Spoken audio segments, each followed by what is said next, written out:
Pickup van सह गोमांस जबत। गतकाली विलंबित राति प्राय 10:30 पर एक pickup van jar number OD05Q23595 यह भ्यानटी कटक चांदबाली रास्तार केन्द्रापड़ारू कटक अभिमुखे गोमांस बोझई करी द्रुत गति में जाउथिबा समय कौनसी सूत्ररू खबर पाई निश्चिंत कोइली थाना अधिकारी सदल बळे गाड़ीटी को जगी रही। उक्त गाड़ी ब्लॉक छक क्रॉस करने समय भ्यान को पुलिस अटकाई तलाशी कार्य आरंभ कर देइथिले। देखागला जे भ्यान रे डालारे गोमांस बोझई होई एक नील पॉलिथिन घोड़ा होईची। यही खबर प्रचार हेबा खेणी बजरंग दलर किछि सभ्य मध्य से स्थान रे उपस्थित हो जाइथिले। गोमांस को गत्र खोली पोता जिबा और ड्राइवर को कोर्ट चालान करने को दाबी करथिले।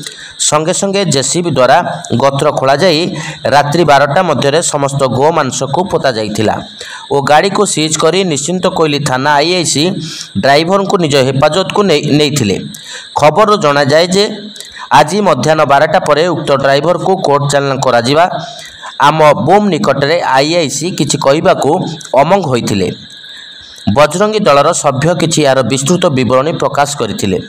ओडिशा ठारू आरंभ करी दिल्ली पर्यंत आम सरकार जय श्रीराम नारा देउथिबा समय गोमाता को नृशंस भाव हत्या करी क्विंटाल गोमांस चालान हेबा एक दुख और परितापर विषय।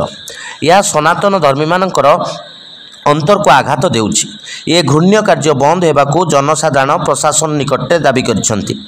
निश्चिंत कोइलरू राकेश कुमार दास को रिपोर्ट चक्रव्यूह न्यूज। प्रथम ओडिशार हिंदू भाई मान मोर नमस्कार। मु ओडिशा बजरंग दल कार्यकर्ता अच्छी निश्चंद गुलबरखंड मो घर कटरपड़ा। देखु यही किसी समय पूर्वर गोटे पिकअपटे धला पिकअपटे गाई मांस किसी बोझे फुल बोझे से सालेपुर केन्द्रापड़ा अभिमुखे यात्रा करुला। से गाड़ीटे केन्द्रापड़ारू सालेपुर अभिमुखे यात्रा करते जाऊा समय निश्चिंत कोइल पुलिस मैंने धरती।